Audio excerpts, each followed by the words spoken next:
Painted application ધોરણ 6 થી 12ના વિદ્યાર્થીઓ માટે અપડેટ થઈ ચૂકી છે. આ એપ્લિકેશનમાં શું છે? બધા જ વિષયના વિડીયોઝ છે. ગુજરાતની બેસ્ટ ફેકલ્ટી દ્વારા લાઈવ લેક્ચર્સ છે. આઈએમપી પ્રશ્ન છે, ટેસ્ટ સિરીઝ છે અને ગુજરાતના તમામ વિદ્યાર્થીઓ સાથે તમે તમારી કમ્પેરિઝન કરી શકો છો. ગેમિફિકેશન છે અને બીજું ઘણું બધું. તો તમે એપ્લિકેશન ડાઉનલોડ ન કરી હોય તો ડિસ્ક્રિપ્શનમાં લિંક આપી છે. હમણાં જ પ્લે સ્ટોર ઉપર જાઓ અને એપ્લિકેશન ડાઉનલોડ કરો. ઘરે બેઠીને સરસ મજાનું ગુજરાતની જોરદાર ફેકલ્ટી સાથે ભણો, સારા માર્ક્સે પાસ થાઓ. હવે આપણે કરીએ છીએ સ્વાધ્યાય 10.1 એક્સરસાઇઝ 10.1 નો question number 5. Most IMP question છે. એક્ઝામમાં આવા ક્વેશ્ચન આપણને પૂછાઈ શકે, બરાબર ને? ઓકે, જાગોસ બધાય? ઓકે, હવે આપણને શું કીધું? 5 ની m ઘાત. કોની m ઘાત છે ભાઈ? 5 ની m ઘાત. ટમ ટમ ટમ ટમ પેનની ટાંક મોટી હોવી જોઈએ. 5 ની m ઘાત ભાગ્યા 5 ની -3 ઘાત બરાબર 5 ની 5 ઘાત. કોઈને કઈ ડાઉટ છે આમાં? નહીં. હવે સમજવા જેવું છે.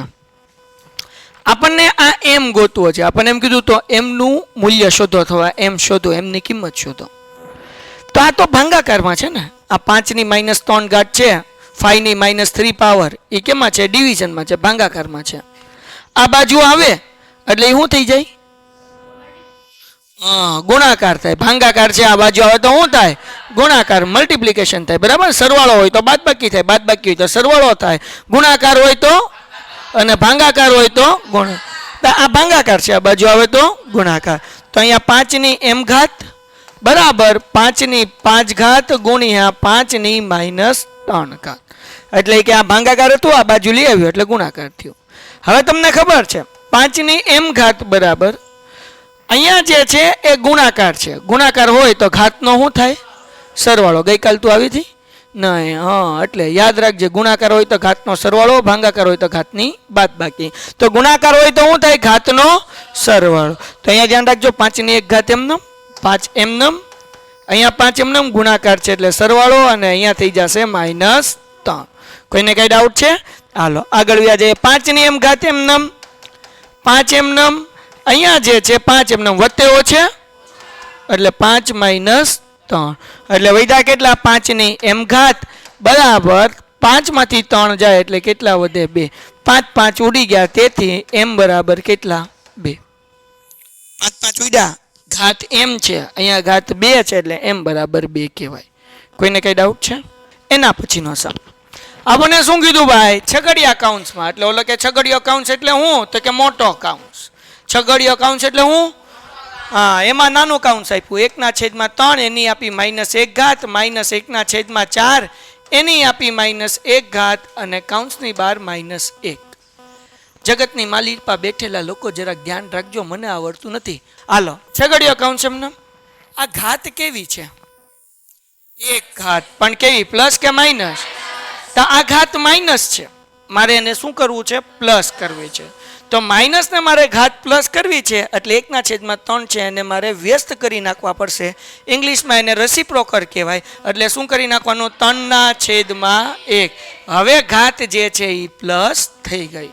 કોઈને કઈ ડાઉટ? ઓકે. માઇનસ 1/4 છે, ઘાત કેવી? મારે ઘાત કેવી કરવી છે? પ્લસ. તો શું કરવું પડશે? 4/1, 4/1 ઊંધું કરી નાખવાનું, બરાબર ને? વ્યસ્ત કરી નાખવાનું. અને અહીંયા -1 એમ નામ. હવે 3/1 એટલે 3 થાય ને? 3/1 એટલે કેટલા થાય? 3 3 3, એટલે અહીંયા વધ્યા 3. કોઈને કઈ ડાઉટ છે ભાઈ? -4/1 એટલે 4. 4 ની 1 ઘાત એટલે કેટલા કહેવાય? 4 જ કહેવાય ને? હા કે ના? 4/1 એટલે 4, 4 ની 1 ઘાત એટલે 4. અને અહીંયા કેવા છે ભાઈ? માઇનસ છે. એમ નામ 3 માંથી 4 જાય એટલે -1. ખાલી 1 નહીં, 3 માંથી 4 જાય એટલે કેવા? -1. એની ઘાત કેવી છે ભાઈ? માઇનસ. તો આ ઘાતને માઇનસ કરવી, માઇનસમાંથી મને પ્લસ કરવી છે એટલે છેદમાં લઈ જવા પડે ને. 1 એમનેમ, આ ઘાત માઇનસ છે, એને મારે શું કરવું છે? પ્લસ. એટલે અહીંયા રહેશે -1 જ તે, અને અહીંયા ઘાત કેવી થઈ ગઈ? પ્લસ થઈ ગઈ. એટલે માઇનસમાંથી પ્લસ કરવા માટે છેદમાં લેવો. -1 ની 1 ઘાત એટલે કેટલા થાય? -1 ઘાત. 1/1 પણ કેવા? માઇનસ. કારણ કે અહીંયા માઇનસની સાઇન છે ને, એટલા માટે. સમ થઈ ગયો પૂરો. તો આ સમ આઈએમપી છે. છઠ્ઠામાં ત્રીજો સમ ધ્યાન રાખજો. શું છે ભાઈ? આ સમ તમારે કરાવવાનો.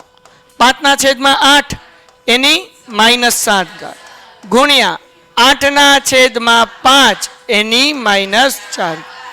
હવે આમાં બુદ્ધિ વાપરવી પડશે. જો જરાક સમજજો. અહીંયા 5/8 છે, અહીંયા 8/5 છે, એટલે આપણે ગમે એકને બદલવાના. તો હું શું કરું? આને એકને ચેન્જ કરું. આ માઇનસ ઘાત છે, આને મારે પ્લસ કરવી હોય તો 5/8 છે એનું શું કરવું પડશે? 8/5 થશે કે નહીં? એટલે 8/5. હવે આ 7 કેવા થઈ ગયા? કોઈને કઈ ડાઉટ? મલ્ટીપ્લાય ગુણાકાર. અહીંયા એમને રહેવા દઉં છું. શું લેવા સાહેબ? એમને રહેવા દેવું છે તમારે? તો કે ભાઈ જો 8 અંશમાં રહે 5 છેદમાં, એટલે અહીંયા કઈ ચાળા કરતા નથી. અહીંયા નિયમ છે, એનો ઉપયોગ કરશું. કયો નિયમ છે? ગુણાકાર હોય તો ઘાતનો કરી નાખીએ ભાઈ. 8/5 7 ઘાત વત્તા અહીંયા કેવા -4. કોઈને કઈ ડાઉટ છે? આગળ વ્યા જઈએ. 8/5 હાલો 7 એમને વધ્યો છે. 7 માંથી 4 જાય કેટલા વધે? 3. એટલે અહીંયા શું જવાબ આવશે ભાઈ? 8/5 એની 8 ની 3 ઘાત કરો 88 અને 64 ગુણ્યા 8. 8 નો ઘન ખબર છે?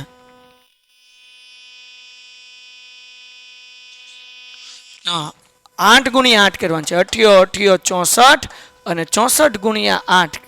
આપણે ઘન અને ઘનમૂળમાં 1 થી 10 ના પાકા કર્યા હતા. કરી રાખજો તો તમારે ગુણાકાર નહીં કરવો પડે. નકર આમ ગુણાકાર કરવાનો. 8 ચોક 32 વધી પડી 3 ને 8 6 48 ને 3 51 ને 512 થાય. પણ તમે પાકું કરેલું છે 1 થી 10 ના ઘન અને ઘનમૂળ ચેપ્ટર નંબર 7 એમાં 1 થી 10 ના ઘન પાકા કર્યા હતા. યાદ છે? 2 નો ઘન 8, 3 નો 27, 4 નો 64, 5 નો 125, 6 નો 216, 7 નો 8 નો એવી રીતના કર્યું હતું. તો 8 નો ઘન કેટલો થાય? 512 થાય. કેટલો થાય? 512. અને હમણાં જ હું બોલ્યો 5 નો ઘન કેટલો થાય? 125. તો આ જવાબ આવે 512/125. શું કર્યું? 5 ને 3 વાર ગુણ્યા 55 25 25 5 125. ખ્યાલ આવ્યો? સમ થઈ ગયો પૂરો. Painted Painless Learning.